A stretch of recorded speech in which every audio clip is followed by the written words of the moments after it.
Hello, my name is Luca Dell'Anna, and today I wanted to talk about ventilation and indoors air quality. During the pandemic, we have all been told that ventilation is very important. But why exactly is it so important, and what can we concretely do to improve indoors air quality? Ventilation is useful because it reduces the quantity of virus particles in the air, and therefore it also reduces the chances that one might get infected, and if infection does happen, it reduces the risk of severe health outcomes.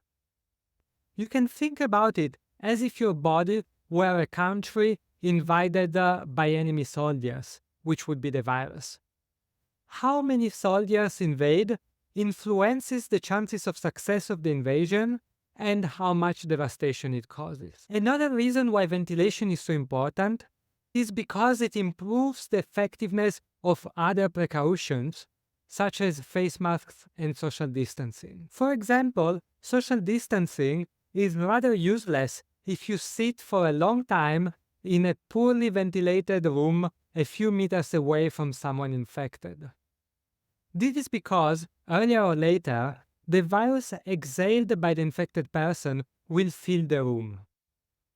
However, if the room is well ventilated, social distancing might be effective, because most of the virus will exit the room from the windows before it travels to your nose. A great example to illustrate this principle is smoking.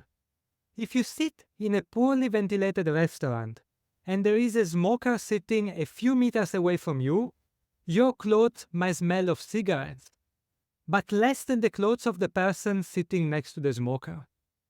However, if the restaurant is well ventilated, your clothes might not smell like cigarettes at all, whereas the clothes of the person next to the smoker will still smell like smoke, although less than in the scenario with no ventilation. Similarly, face masks work better in well-ventilated rooms, and immune systems also work better in well-ventilated rooms. Not in the sense that the face mask or the immune system act differently, simply they have fewer virus particles to fight.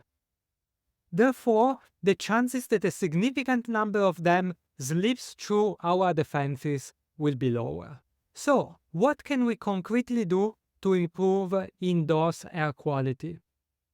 The simplest action is to ventilate by opening windows.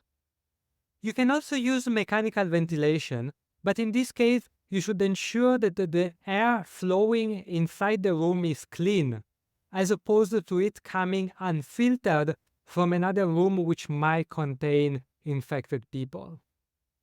Another option is to use air purifiers, which are much cheaper than most people think. You can get one for less than $100. Other options to improve indoors air quality is to reduce the number of people in the room or to reduce the likelihood that they are infected, for example, by testing them before they enter in the room. How can you know whether a room is well ventilated enough? A great method is to use a CO2 meter. The lower the reading, the better ventilated the room. That said, a good enough alternative is to ask yourself if your clothes will smell like smoke if everyone inside the room smoked a cigarette. If the answer is yes, the room is not ventilated enough.